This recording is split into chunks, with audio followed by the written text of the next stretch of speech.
Hey guys, welcome to Beyond Bricks. I am your host, Kevin Stewart, and today I'm going to start with a very simple but potentially powerful question.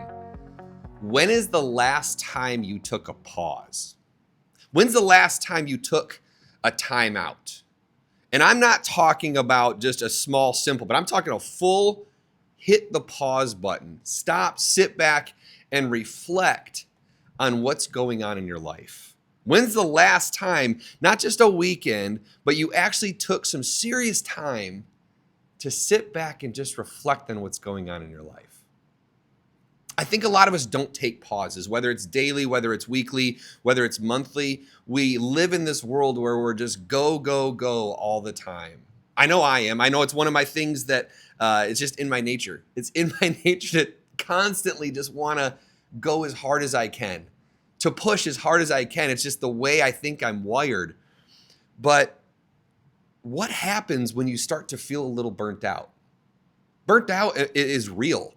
Feeling that feeling of, oh my gosh, there's so much going on is super real. And sometimes I believe it's important to build in a pause. So this last month, I actually took a little bit of a pause. This is the first episode that you've seen in a little while, one-on-one like this, where you've seen me just with the camera and my notes having a conversation with you guys, because I took a little bit of a mental pause. Myself and EJ had some conversations about wanting to change the eye line and rethink some of the videos and the things that we were posting, the things that we're doing, just to create a slight differential in what we've been doing. And what it did is it caused and created this natural pause that I didn't even know I needed, but realize now that I needed. I needed the second to step back, reflect, take a look at what we've done, take a look at what we've been doing this year and what we've been producing, and take the time to say, okay, where are we going? What do we want to do next? Where do I want this to go? And it's been super helpful. It's been such a great mental time out that I didn't even think I needed or didn't know that I needed, but in reflection, realized was super important. So I thought through these things, and there's four kind of lessons. There's four things that I've learned that through this pause and going through the idea of taking a pause that I've learned. And I've learned a lot of this from one of my mentors. He's been on the show, Ben Wilson. He is so good at this. He is so good at taking time to pause. He does something that he calls his DOGs. It's called his days of greatness. And he actually disappears for days at a time. He takes time. Sometimes it's 2, sometimes it's 4, sometimes it's a whole week where he goes and he goes into solitude and takes time away from everything that's happening in the world and just focuses. He thinks, he prays, he meditates, he journals, he reads. He finds times to recenter what he's doing and make sure that he's doing it for the right reasons. I have learned so much from hearing him discuss this and the importance of what this has meant for him throughout the course of his growth phase. And it's something that I am now trying to incorporate more into my life. Now, I can tell you it's hard because, again, my nature is just to go, go, go, do. That's the way I'm built. And so finding ways to force and plan a pause in my life, I believe is going to be something I need to do moving forward. But the four things that I want to start with, that before we get into some ways to pause, I want to get into a little bit of what I've learned. The first thing is that, guys, a pause is not quitting. It's just a recentering. I think part of the reason that I get nervous to pause is because I feel like I'm stopping. It's the what if. It's the what if the pause turns into a complete stop. What if that pause goes farther than just a week or a month? What if it means I'm quitting? But guys, what I've learned is it's not. It creates focus. That pause isn't about that. It's about recentering and refocusing. It doesn't erase the progress. The pause protects the progress. The pause protects where you're going to go and where you want to be next. It's a form of protection, and it's important. It's important for our mental state and our mental being. I also learned that clarity comes from the quiet. think that's why it's so hard for me, because I don't do well in silence. I don't do well just sitting back and reflecting. I'm the person that when I'm in the car always has music on. I always have a podcast on. I always have some type of strategic noise in the background. I think it's because I sometimes get nervous of my thoughts. I get nervous of the places where my head goes and the things that I think about and where I go, because my mind just moves 100 miles a minute. But I believe that if I take more time to pause, I can learn to flex that muscle a little better, learn to get comfortable in the silence, because clarity comes from the quiet spaces. I've learned that from people who are so good at finding ways to be at peace, of finding ways to meditate. I have friends who have been, who are very into the concept of meditation, quiet time, quiet prayer time, meditation. And my conversations with them, I've tried it. I was at a convention once and I had a really good friend, and I think I wanted to play golf with him, and I convinced him to come play golf with me. And he said, "All right, I'll tell you what, I'll make you a deal." And it was a coaching program I was in, and I was in a group with him, and we're very different personalities. And he said, "All right, Kevin," he said, "I will go do that with you, but you have to agree to come and meditate with me." We were at a resort that had a Deepak Chopra meditation clinic, and they had this amazing setup there for it. And he's telling me all about Deepak Chopra and how he's a guru in this space, and he's big on meditation. He said, "Kevin, just come do it with me. Come sit in silence. Come meditate and see what it's like." Guys, I will tell you, it's one of the most difficult things I've ever did. It was 45 minutes. I think I actually fell asleep at one point, and I came out of it a little bit confused. I wasn't sure if it was good for me. I wasn't sure how I felt about it. But now thinking back on it, I do think it did something good for me. It helped me experience something that I'd never done before, and something that I know could be a discipline that could push me to the next level, because I have got to find a way to slow down. I have to find a way to do that in my life. So that quiet, that stillness, the stillness helps you see where the busyness hides. We live in this world that's so stinking busy, but the stillness helps you see that. It helps you see where that busyness, where all the busy work, where all the nonsense lives. It helps you see it and identify it so that you can find ways to remove the busyness and get into the things that actually matter in your life. In the silence, your priorities become super, super clear. There's a clarity when there's silence, because all you have left is to be honest. All you have left is to be honest with yourself about what you're doing and why you're doing it.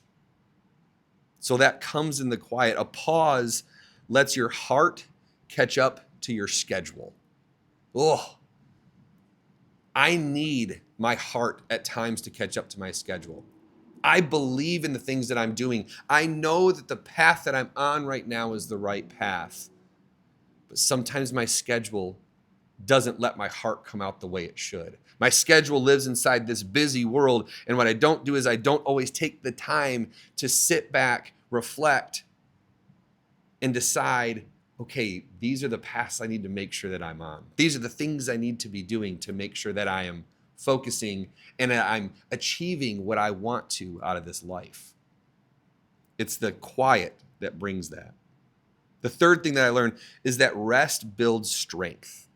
Just like the gym, I go to the gym a lot. I enjoy working out. I have not been diligent about it over the summer, but I've rededicated. In fact, I'm sitting here right now. My legs and my hips and my upper body are super sore. I have had a great handful of workouts this last week because I know that my body needs to re-energize that morning AM routine where I'm in the gym, where I'm spending time reading, where I'm spending time in quiet. I know that I need that.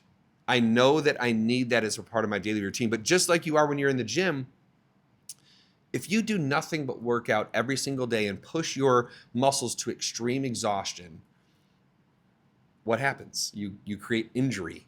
Injury sets in. Major fatigue sets in. All sorts of problems come into play with your body if all you do is lift every single day. I don't know a single trainer out there. I've worked with a lot of personal trainers over the years. I don't know a single personal trainer that does not recommend and in fact require rest along the way.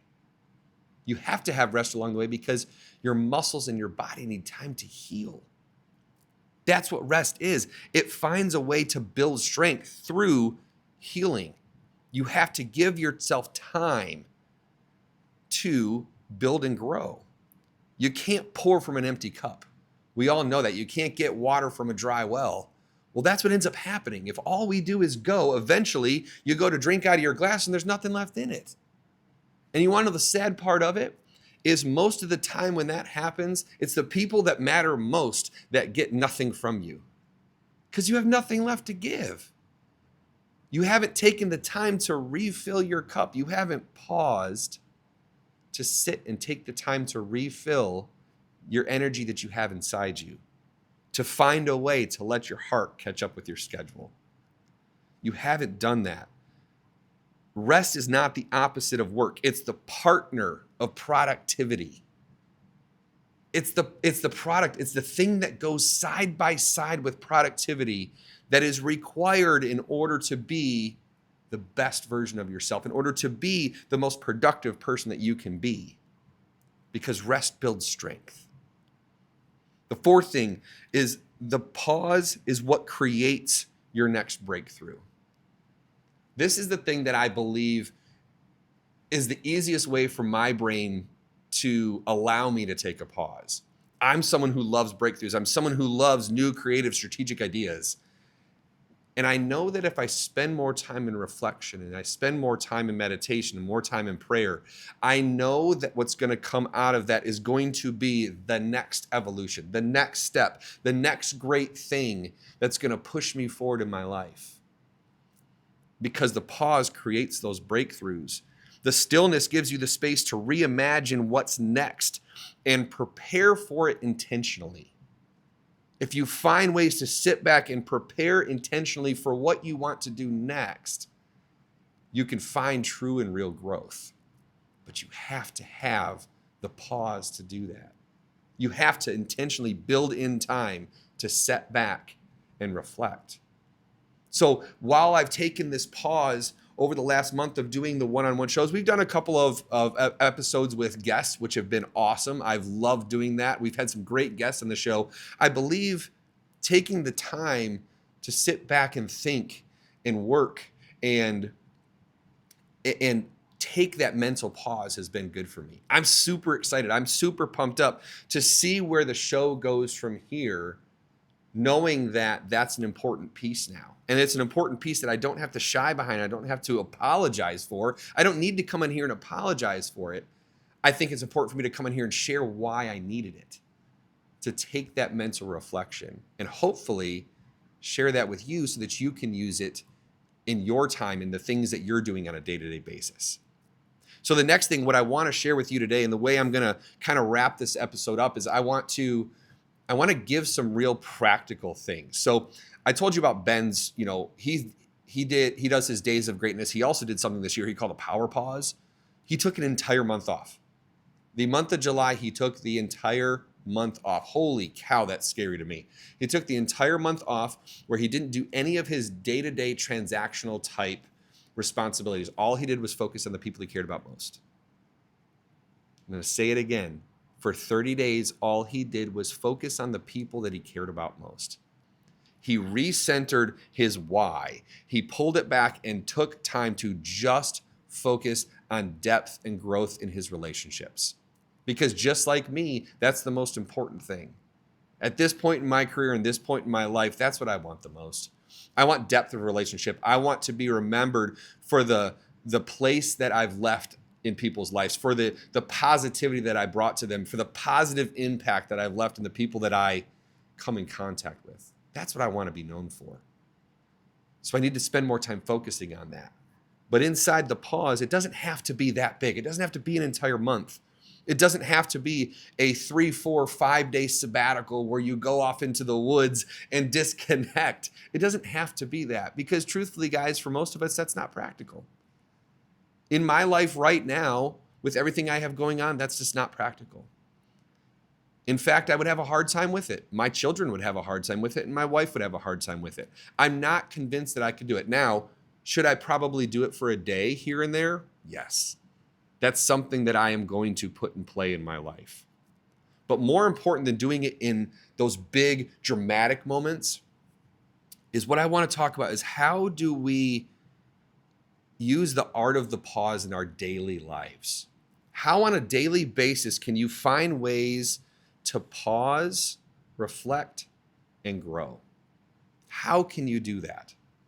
So the first thing that I believe is super important in this is you have to schedule stillness like it's a non-negotiable meeting. You have to schedule this like it is the most important meeting of your day. If you do not schedule it, it will not happen. If you don't plan peace, life will plan chaos for you. It's your choice. You can plan for the peace or life is just going to give you the chaos. Totally your call. I choose peace, but I need to plan for it. I have to find ways to schedule it into my day like it's the most important meeting of the day. Most people, they just hope to find time. They hope to find time to schedule it, hope to find time to take a break. They hope to find a little bit of quiet time. But what happens? It disappears because life happens. Life gets in the way. Things happen throughout your day. So you have to plan it. And guys, I'm talking 10 to 15 minutes. What if every day you had a scheduled time where for 10 to 15 minutes you just sat in silence? You sat in peace. Guys, this could be anything. This could be on a car ride. Maybe on your morning commute, which we all have. What if every day all you did was turn the radio off and drove to the office in silence and just let the world speak to you? Sit in peace. Find ways to schedule that. The second thing, you got to change your environment sometimes to reset your energy. We get stuck in the same routine over and over. I've talked about this on podcast episodes before, doing things that help change your brain energy, like brushing your teeth with the other hand or using a fork with your other hand while you eat to change some of your brain wavelengths. This is the same idea. You have to change your atmosphere at times to change your energy. Now, first you have to sense it. You have to sense when your energy is getting a little off. Have some protections. Have some people around you. You've heard me say it before, but people on my team, Molly especially, she's really good at saying, Kevin, can I take you for a walk? Because she sees that I need a walk. She can see the tension building up or the pressure building up where I'm going through my day and things may not necessarily be going right. Or she can feel that the energy that I'm giving off is not what I want. Guys, I have people that protect me from that. I have people that I have given permission to pull me aside and say, Kevin, you need to get your head right. That's a beautiful thing. So what do? I change what I'm doing. I change my environment. I go outside. I go into the sunshine. I take a walk. Sometimes I take a walk and talk. Sometimes I take a walk by myself and just listen. Sit in peace. How do you change your environment? Changing your environment could be working at a different desk. In our office, we have open office desk spaces. And I can tell you some of the most productive days I've had have been sitting over there at a conference table, at the end of the conference table, because I'm just changing my atmosphere. I'm shaking things up a little bit. It helps me sometimes refocus my brain into finding a different kind of energy. So step outside, take a drive, move to a different desk, find small ways to re-energize. The third thing, practice the micro pause throughout the day. So what is the micro pause? The micro pause is, it's the deep breath. It's the calm, soothing, deep breath that you take. Sometimes it's 2, 3, 4, 5 deep breaths. Next time you have a difficult phone call or you have a difficult meeting you're getting ready to walk into, what if you just sat back, closed your eyes, and took a deep breath? It's amazing how your mind and your heart will recenter into what you need to focus on next. That's the micro pause. It's the small little things that you do throughout the day to just help yourself stay calm, to help yourself stay in that space where you can be the best version of yourself. Sometimes it's sitting in silence for 60 seconds. It's getting into your car. It's going and sitting on a park bench. It's going and doing something quietly where you can just sit and for 60 seconds, close your eyes and just be. Those are micro pauses. Those are small, simple things you can do. Those are the unplanned. I think you need to have planned time, but these are the unplanned. These are the conscious ways of taking the time to have a pause. I think of things, my father-in-law, Jim, unfortunately, he passed away a few years ago, and I learned this from him on the golf course. Jim would always tell me before taking a swing to just breathe. Just breathe. And it was amazing because I'd watch him do it over and over. He was a very good golfer, and he had a really good way when the pressure was on to always hit a good shot. And I would see him stand behind the ball, he'd look at his target, and he'd go, and then he'd walk up and make the shot. Guys, that's a micro pause. That's a way of just centering to focus on what you need to do next. We've seen athletes do it for years, for decades. We've seen great athletes do this and then perform at a super high and super elite level. So practice the micro pause. Fourth thing, create a reflection ritual. A reflection ritual, there's different types. I think the most common one would be journaling. It's a practice that I've just started doing. I struggle with it a bit, but I can see how important it is to write and reflect and put things in a journal as you're going. To be able to look back and go through those notes and see the things that you were thinking and feeling and experiencing and just getting it out. I've said for a long time, I think I need to have a dream journal. I probably do. I should put one next to my bed because I feel like the amount of great ideas I have in the middle of the night are huge, and then I can't remember them the next morning. But it's the same idea. Sometimes we just have to get things out of our brain. So what is your reflection ritual? What's the thing that you need to do? And maybe it's a gratitude journal. Maybe it's something where you're opening up a journal and writing down things throughout the day that you're grateful for. Maybe it's a notes on your phone. Maybe it's something that you keep by your desk where you just write down when you have gratitude for something. But what is your reflection ritual? Is it a prayer? Is it a time when you feel joy for something? Do you stop and say a quick prayer? Do you thank God for the blessings that you've been given? Guys, that's a reflection ritual. You need to have those in your life. You need to have these ways to get it out of your brain and get it out of your system so that you can put it out there. And then sometimes with journaling, reflect back on it later to say, man, goodness, I live a cool life. That's the beauty of journaling. So you need to create a reflection ritual. The last thing, and I think this right now, for me at least, and I think for a lot of people that I discuss and I talk about this topic with, is you got to disconnect to reconnect. We live in this incredibly fast-paced world. It moves 100 miles a minute. Social media, scrolling. I heard doom scrolling as a term the other day. That's just going on and just doom scrolling. You're sitting there and all of a sudden an hour passes and you've just been watching reels for an hour. Though at times it can be fun, sending them and sharing them with your friends. You've heard me talk about that. I think it's a blast. But man, it's a dangerous slope. You have to disconnect to reconnect. What if you took time every single day to disconnect completely from social media for 1 hour? No phone. No phone at all. I'm not just talking social media. I'm talking all forms of communication. You take an hour and turn your phone off. You don't go onto social media. You don't take any phone calls. You don't look at any texts. You don't check any email. But you take that time to just be present around you. Disconnect to reconnect. Because when you disconnect from those types of things, from the always running life that we live in, when you disconnect from that, you find a way to reconnect with other things around you. You reconnect with your passions. Maybe it's the people that you're with. Maybe it's your children sitting in front of you. Do you turn your phone off when you're at home? I don't. I should. I have to do it more often. I need to take my phone, turn it on silent, and go put it in my office and just leave it there for a while. Guys, there's very few things that are going to happen at 6 o'clock or 7 o'clock at night that I can't manage later. But my children need me. They need me to be present. They need me to be there for them.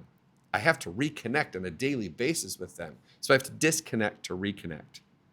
Because we live in this digital world that is just in our faces every day.